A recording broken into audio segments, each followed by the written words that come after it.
All righty. Hey, Adam, can you hear me okay? I gotcha. Awesome. Well, congratulations. And thank you for taking some time with us. We're going to get right into questions for you, and we're going to kick things off with Dustin Albino. Go ahead, Dustin. Yeah, Adam, congrats on the win. For you, how important is it to get off on the right foot and get a win early with a new driver? Well, it's extremely important to get off on the right foot. We spent a lot of time this offseason talking about building a foundation and scoring some points and getting the finishes that we have coming to us. I didn't imagine we'd win our second race together, but happy to do so. It definitely changes the whole season and how you approach the season and what your obstacles might be. So now that we have one under our belt, I think we can get a few more. Thank you. All right, we're going to take our next question from Kelly Crandall. Go ahead, Kelly. Thank you, Adam. Congratulations. I got two for you. The caution with about 15 to go, I think it was, for rain. First off, what was going through your mind there in terms of strategy? Because I believe you were one of the ones that pitted for tires, which set you back a little bit, but you were first off pit road. Yeah, we had, it was after green flag stops, right? And we had 5 laps on our tires. We stopped a few laps. Maybe we had 4 laps on our tires, but we had stopped 2 or 3 laps later than a lot of the cars we were racing. So we really felt like they were going to come.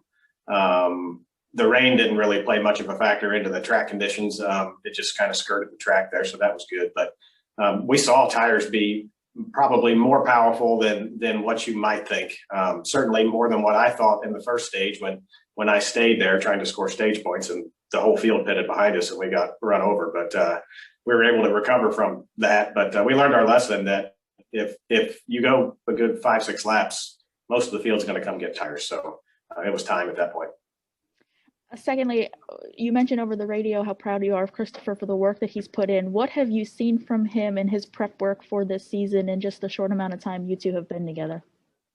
Well, it's just a whole different situation for me, and it's different for him too. But I'm so used to having a veteran, and the things that he knows and understands about racing and race weekends and what makes a team fast, what makes a car fast, are different than what Bell knows and understands. So we have to spend a lot of time talking about how we're going to operate and what makes a good weekend, what makes a bad weekend, and lessons we can learn from. You can learn from bad days just as easy as you can learn from a good day. So you have to be ready to pull those lessons out, and just a lot of time communicating and laying the foundation for us to do great things in the future. And he's just always available. He is always pushing all of us to be our best. And, that's not different than what I was used to, but just the overall just commitment and availability and willingness and everything that's in front of him, he enjoys the task at hand. Thank you. All right, we're going to take our next question from Dustin Long. Go ahead, Dustin. Thank you. Adam, you talked about just working with the younger driver, and I'm curious about, certainly this is a big swing in a week's time. Last week, the accident, I know it's different style racing, an accident that, he was a part of triggering that incident. So what did you do, or, how do you work through that from, finishing that off last week and looking ahead to this week, and just the differences in the 2 weeks and working with the younger driver after being kind of in the spotlight for something that they certainly don't want to do, to kind of building their confidence up for something like this? Sure. You have to keep it in perspective. Pushing at speedway races is part of the deal, and knowing how to do it separates cars that win races from cars that don't win races. And I don't think he did anything wrong, but he was a part of it, and you have to learn from it. You can learn from things you do well. You can learn from things that you don't do well. But that's speedway racing. We'll see that every race that we run, as long as we have plates on the cars, and we've seen it every race that we have run. So I think you have to kind of analyze it, which we did, and look and see if there was anything that we could have done better behind the wheel, or just that whole weekend in general, and then move on. And that's exactly what he did. Once we moved on, we moved on. Also, as you referenced, going for the stage points at the end of the stage one, not working out. How much did that change the strategy moving forward, or would that have changed anyway, as you would have seen the difference that tires made throughout the race, and not just as dramatically as what happened to you guys there? Well, I honestly expected probably 5 or 6 cars to stay out with us. And I thought that we would be able to hold on to a top 2 or 3 spot. And I wanted the points because I felt like going into the season that it could be very easy for us to get to the playoffs and need those points. Nobody else thought that way, just me. So, we were the only one out there, and it cost us some spots. But thankfully, everybody ran hard to the actual stage, and most people decided to come back and put tires on it. Instead of restarting maybe 25th or so, we ended up restarting 16th or 17th, and we're able to make our way up from there. So he just did such a good job taking care of his car on those restarts and minimizing the damage. So we had something to race with at the end. Thank you. All right, take our next question from Jerry Jordan. Go ahead, Jerry. Hey, Adam, when we talked about you pairing up with Christopher last year and everything, you talked about how good he was and how mature he was. On those final laps when he was running Joey down, what were your thoughts on how he handled himself in getting around Joey and through the chicanes and everything else as he finally overtook you? I don't think anybody could have done it any better than what he did.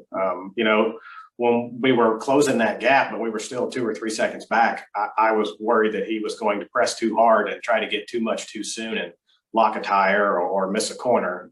And he absolutely did not. He stayed right under the limit of his tires and saw that Joey was coming back and got what he could get without pressing too hard. And then when he got close enough, he just took the first available opportunity and didn't have to force it too hard, but, let him know he was there and got up beside him. But just a masterful job of executing those last 4 or 5 laps. Thank you, buddy. Yep. Let's take our next one from Bob Pockers. Go ahead, Bob. Yeah, Adam, what does this win do for you personally as far as, do you feel any sort of redemption or any sort of extra confidence after maybe the last 18 months? Wow, I'd have to think about that. I generally don't self-analyze career milestones or achievements, but I can tell you it felt really good. I'm beyond thrilled for Bell and beyond thrilled for all my team guys. It's a complete new over-the-wall group, and they had phenomenal pit stops today. And the new car chief, and we're all learning each other, and everybody's just doing such a good job with such a good attitude. That's what feels good to me. It's certainly less about me, but it always feels good to win. It's nice to be reminded that we're doing the right things and we're doing them the right way, and to get that reminder very early in the season.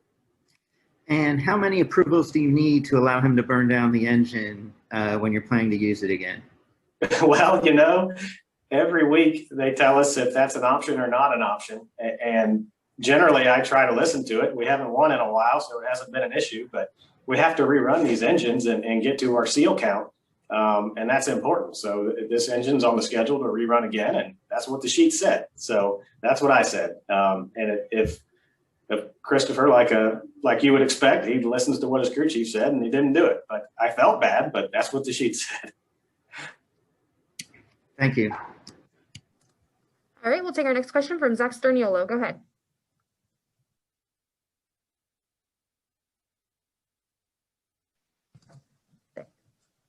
Zach, can you hear us?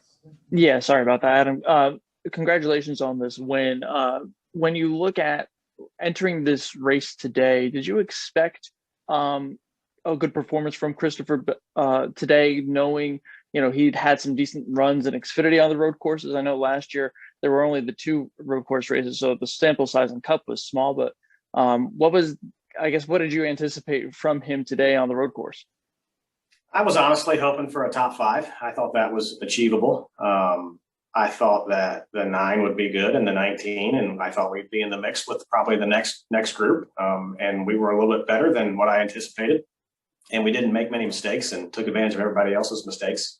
But he was really good in the Cup car at the 2 road course races last year. Didn't see it in the finish, but in the lap times you could see it.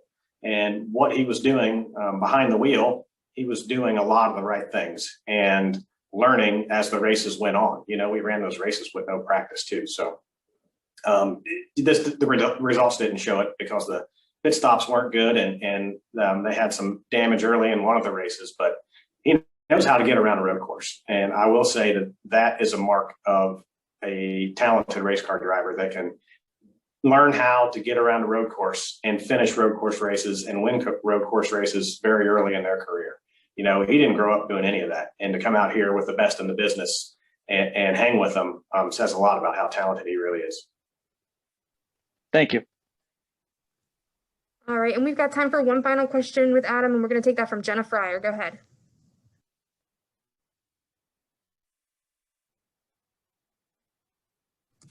Jenna, can you hear us? Sorry. Adam, you said that you thought maybe top 5 today, but you won instead. When did you think that this team could win? I knew in the offseason that this team could win, but I wasn't putting any of that pressure on us so early in the season. Like I said, my goal was to build a foundation and show the depth of the team with finishing where we're running and minimizing our mistakes and having solid pit stops and solid weekends. It just so happens that we were able to do that better than anyone this weekend, but the talent's there. You know, a new pit crew coming together and busting off those stops in their second race is almost impossible to do. So the work that they put in is a testament to those results, and no different than with Bell and all of us working together and figuring it out. But I think that having that in our pocket now is going to change things for the better going forward and free us up to really push hard. You've got a playoff berth. If you're a crew chief who doesn't at this time, after 2 sort of unexpected early winners, do you see the complexion changing for the race for the other 14 spots? Probably not for the teams that we all expect to win, but for some of those fringe cars, it will. The number of unique winners is really going to change how many cars get in on points, right? It's pretty obvious. So, you know, I'm sure that the 9 and the 19 and the 11 and the 18 and 22 and the 2 are all going to win a race before that time. And, you know, some of that next batch of cars is really needing to be thinking about if they're swinging for the fence or if they're racing for points. And, you know, maybe one more winner that somebody didn't expect pretty early in the season could really change the complexion. Thanks, Adam. Congratulations. Thank you. All right, Adam. Well, thank you so much for taking some time with us. Congratulations on the win, and we will see you at Homestead Miami Speedway. All right, guys. Can't wait. Thank you.